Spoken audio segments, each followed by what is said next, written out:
Hello guys, magandang gabi po sa lahat. Andito po kami sa parents ng aking amo, lalaki. Galing po kami sa forest guys, nag-relax kami doon sa kagubatan. Kasi lagi na nakatutok sa trabaho, kaya nagpa-relieve ng stress. Nakauwi lang po namin guys, ay kadating lang namin guys, galing po kami doon sa plaza.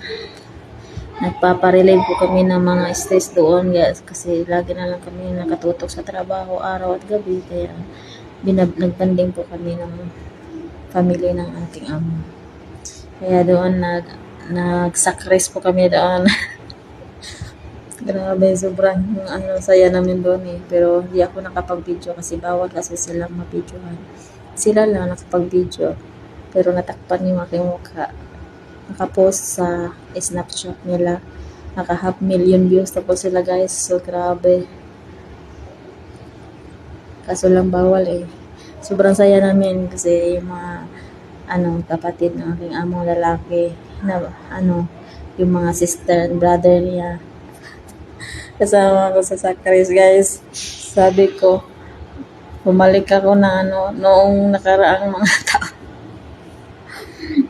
Kaso lang eh, hindi na katulad dati kasi wala nang exercise at hindi na rin nakakapag jogging sa bundok, kaya mahina ng hangin. hindi na natin kayang tatakbo sa Sacris. Sobrang saya namin kanina kasi kasama namin sila. Tapos na video yung amo ko. Hindi nila pinasa sa akin kasi bawal. Kaya wala akong upload. Tsaka lumpat din ako kanina doon. Hindi ako nakapag-charge. Walang charger. Saksakan lang doon eh. Walang kuryente kasi nasa forest kami. Kaya wala talaga akong wala akong memories doon. Hindi katulad nung dati kasi pwede ako makapag-video doon. Sobrang ganda doon guys. Maraming punong kahoy, bulaklak, tsaka napaka-relax na place, tahimik, napakagandang tanawin doon guys. Kaso lang, hindi tayo pwede mag-vlog kasi kasama ko sila. Hindi sila pwede masali sa vlog natin. Tapos sobrang ingay kasi lagi silang sumisigaw sa mga palaro namin doon kanina. Sayang nga. May upload sana tayo maiba pero bawal kasi. Maraming tao doon kasi naggala. Doon kasi sila pag stress sila, mag-relieve ng stress, doon kami nagpunta. Buti na lang hindi umulan ngayon. Kaya ngayon, nandito na naman kami sa magulang ng aking among lalaki. Hindi pa kami nakauwi sa bahay guys. Ano na oras ngayon guys? Dito muna kami kasi naghugas kami ng mga pinagkainan namin doon sa gubat. Kaya mamaya uwi na kami mamaya mga alas 12 ata. Parang mga anong oras na ngayon? Mag-10 pa. 9:40 PM pa. So, nagkape pa sila guys. Ayun, dito pa muna. Na-relax muna ako. Kakatapos lang ko ng hugas ng mga pinggan. Kaya, mag-relax muna. I-charge ko muna tong phone ko. Update lang ako mamaya pag uwi namin sa bahay. Sobrang saya namin kanina. Kaso lang, hindi tayo pwede mag-vlog doon. Sana maintindihan naman po ni Lolo Nils yung ating mga upload. Ako guys, nagka-pimples ako ngayon kasi menstruation period, kaya mawala lang yan. Ito lang naman is relax. Jolly guys, ang dami ko pang pansahin doon sa bahay. Kaso lang, sa bagay, ang plansahin ko doon is mga gamit ng aking among lalaki. Tapos wala ang lalaki doon sa bahay. Na-assign po siya sa Maka. Kaya pwede lang hindi ako magplansya ngayon. Bukas na ng gabi. So, okay lang. At saka mga bata, wala ng klase. Kaya pwede mag-relax lang naman. Diba?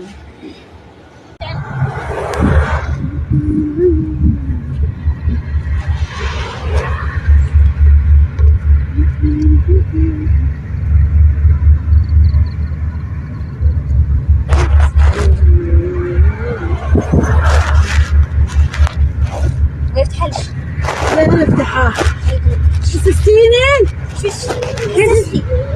Yan guys, kakain na naman tayo guys kasi binigyan na naman tayo ng pagkain ng kapatid ng amo ko lalaki. Pag nandito kami, lagi akong binibigyan ng pagkain. Pero doon sa bahay, ako yung nag-control sa sarili ko pero taas pa rin na taas ang aking timbang. Bakit kaya? Hindi naman ako laging kumakain. Ngayon lang. Kaya ito, iwan ko lang.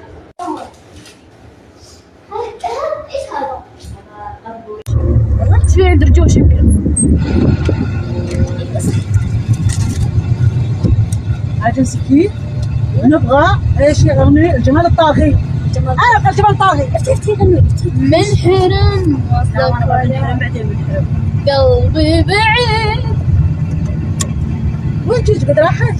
ايه قد سالوا الله يلعنهم ما فكر بحد. والله انا شفت لا لي Hello, good morning mga kababayan. Kakarating lang po namin dito sa bahay sa ngayon galing sa Kala guys. Sobrang pagod, puyat, inaantok na natulog ako sa sasakyan. Kasi galing kami sa plaza, diba? Galing kami sa plaza tapos pag uwi namin doon, kami diretso sa parents ng aking among lalaki. Tapos chika-chika sila doon kasi birthday po ng aking alaga, di ba? Di ba nagluto ako ng pancake. Walang ibang handa ang alaga ko guys, kundi yun lang po. Tapos tinapay kape, yun lang po talaga. Tapos doon habang kumakain, chika-chika, di ba? Nagmaritisan ba? Sobrang saya ng aking alaga, nagluluto ako kasi sinusurprise ko siya kanina. Na-surprise talaga siya. Makita mo talaga yung ngiti niya na siyempre, alam niya na birthday niya kasi sinusurprise ko siya kanina dito. Pagising niya. Tinago ko kasi yon, nilagay ko sa cabinet. So pagising niya, sabi niya saan na yung pagkain niya. Tapos hindi niya alam na nagluluto ako ng pancake. Pag pinapasok ko siya sa kusina, tapos tinakpan ko yung mukha niya, tapos pinapatalikod. Tapos kinuha ko yun sa cabinet. Pagharap niya, na-surprise. Hindi lang kasi, bawal po kasi siya videohan eh. Bawal i-upload. Kaya, makikita mo talaga yung bata na sobrang saya na yung time na ngayon lang talaga siya na-surprise na ginawaan ko siya ng pancake. Kasi bawal po ang birthday dito guys. Tapos, ngayon, galing kami sa plaza guys, alam nyo, may sobra pa yung pancake doon. Kasi nagdala ng yung mga tita niya, nagbili din yung mga pagkain doon sa Hindi kasi nila alam na birthday yun sa alaga ko. Kaya, yung bata, nagsabi sa mama niya kanina na surprise po daw siya. Tapos kinantahan ko siya ng happy birthday. Tapos pag galing kami sa plaza, nag-uwi na kami ng nag-alis kami doon sa plaza mga alas 8 na ng gabi. Sobrang dilim doon guys kasi walang ilaw, walang kuryente. Yung time na yung nandun kami kanina. Tapos nung dati daw nagpunta sila doon, hindi ako kasali. Meron naman daw ilaw, ngayon lang siguro na wala. Kaya sobrang dilim guys. Alas 8 na ng gabi kami. 8:45 na kami nakaalis doon. Tapos diretso kami doon sa mama niya. May pancake pa na iwan na 6 na peraso. Tapos yung tita niya, sinasabihan niya kasi yung lola niya na birthday niya. Tapos may naiwan doon, dumiskarte yung tita niya. Yung niluto kong pancake, nilagyan niya ng ice cream sa gilid, tapos nilagyan ng candle, nilagyan ng 4 na candle, tapos imbis 6, 4 yung nilagay. Tapos, sinindihan guys. Tapos, pinatugtog yung happy birthday. Habang binigay yung sa kanya. Nagkakagano yung bata. Para siyang kinikilig na sobrang saya sa bata. Kasi, bawal po kasi sa kanila ang birthday. Ang celebrate lang nila dito, lang, Ramadan at saka wedding, birthday, New Year, tsaka Christmas, wala. Makita mo yung saya sa bata guys, Diyos ko. Tapos, sabi niya, anong regalo mo sa akin, mami? Binigyan ko siya ng 5 reals. Gusto niya yung pera ko sa yung Philippine money ba? Nakita niya siya. Gusto daw niya. Sabi ko, saan mo ibibili yan? Hindi, dito pwede. Nakita niya yung pera ko sa wallet. Binigyan ko siya ng 5 real. Ang pera ko kasi nasa bangko eh. Kaya yung 5 real nakita niya doon sa wallet ko. Kaya, yan, binigay ko. Sobrang saya sa bata, guys. Makita mo talaga yung bata na, yung bang, naalala ko yung mga anak ko kapag mag-birthday, na, lang, kahit, nandito ako, lang sila, makakain lang ng cake, sobrang saya na. Yung mga anak ko na, Diyos ko, hindi yan katulad sa iba na, kahit, walang-wala, magbongga-bongga. Yung mga anak ko, hindi yan nagdidiman. Nagpapaarala lang yung birthday niya. Pero, hindi yan nagdiman ng handaan sila ng bongga. Ako lang hindi ko kasi sila sinasabihan yung mga anak ko. Hindi ko sinasabihan na ganito, ganyan yung handa ko sa birthday nila. May pa-birthday ako sa kanila. Kasi, sinasanay ko sila na aktuhan na. Kaya, ayaw ko yung sabihin na, ito ang handa ko ito yung handa ko, gusto ko ganito, ganyan, gusto ko yung bongga. Hindi. Ayaw ko magkautang-utang dahil lang sa birthday. Kaya maalala ko yung mga anak ko, kahit cake lang yung makita nila, sobrang saya na yun. Naalala ko kanina, na-surprise ko yung bata. Yung mga anak ko kasi, hindi ko sinasanay na bonggahan.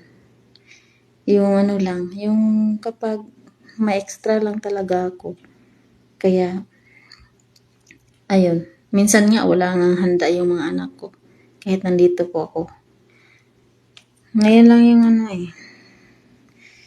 Hindi po palagi na may handaan yung mga anak ko. Makakain lang sila ng cake. Jollibee, okay na yan sa kanila. Hindi katulad ng iba na mangutang para lang pangbonggahan tapos hindi bayaran, 'di ba? Maraming ganyan eh, 'di ba?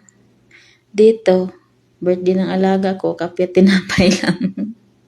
Buti na lang ay naisipan ko magluto kanina ng pancake. Kasi 10:00 pa ng umaga na tapos yung paglilinis ko. Tapos umuwi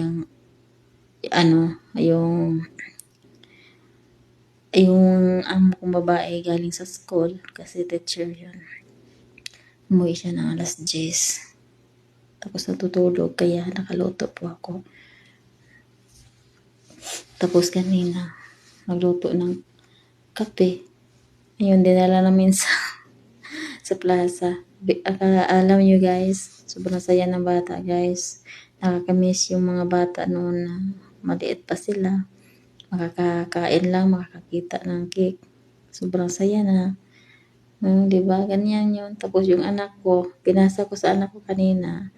Nag-greet kasi siya ng happy birthday sa alaga ko kasi alam niya na nung nakaraang araw ng tanong kasi yung anak ko. Tapos nakita niya yung luto ko kanina. Sabi niya, hello, naalala niya naalala sa mga anak ko yung mga niluluto ko sa kanila dati na hindi pa ako nag-abroad.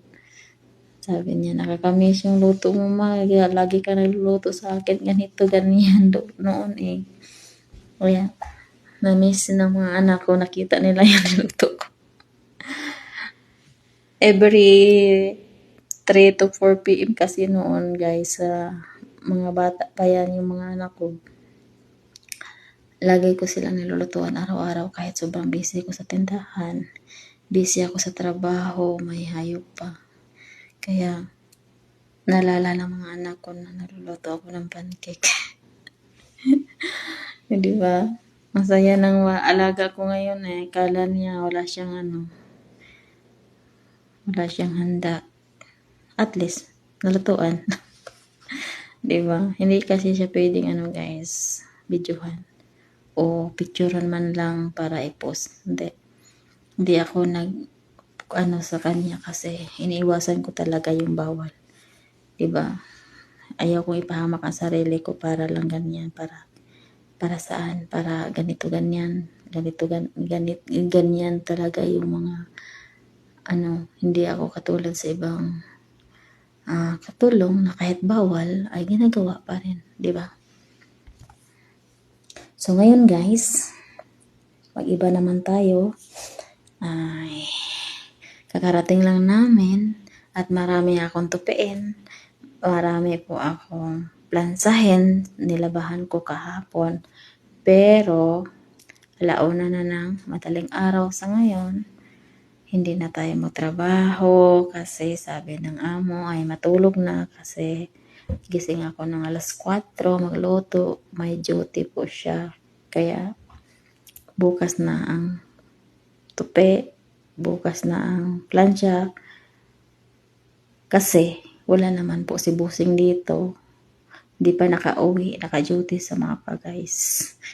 Hindi ko alam kung mauwi siya bukas o di kaya sa Friday o di kaya sa Saturday.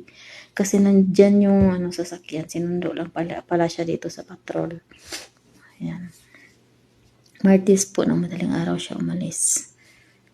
Kaya malayo yung duty niya. Wala siya dito. Yung mga nilabahan ko kasi mga plansahin ko gamit niya. Tapos alaga ko wala namang pasok na bakasyon ako sila. So, hindi na problema. Di ba? Hindi ko na po problemahin yan. Matutulog na ako kasi late na po yung oras. Hindi pa ako nakabihis guys. Oh. Di ba ako nakabihis guys? Di ba? Oh. Marami akong ganito guys. Hindi pa nakasuot kahit kailan. Mga bago pa. Tinanggalan ko lang ng mga tag kasi nilabahan ko. Pero hindi ko pa nasuot. Marami akong ganito mga gamit guys. Ipapackage ko na lang. Package ko na lang yung mga kagamitan ko kasi hirap na sa airport, diba? So, yun guys. Bye-bye na guys. Hindi pa po nakapag-subscribe and comment, share sa mga videos upload ko sa YouTube channel Angel Vlog. Please subscribe and share po sa ating mga sa ating mga upload guys. Kahit naman konting oras panoorin, kahit naman wala tayong ibang views kundi mukha. So, sana maintindihan yan Lolo Mates. Diba? So, bye-bye na guys. Good morning sa lahat.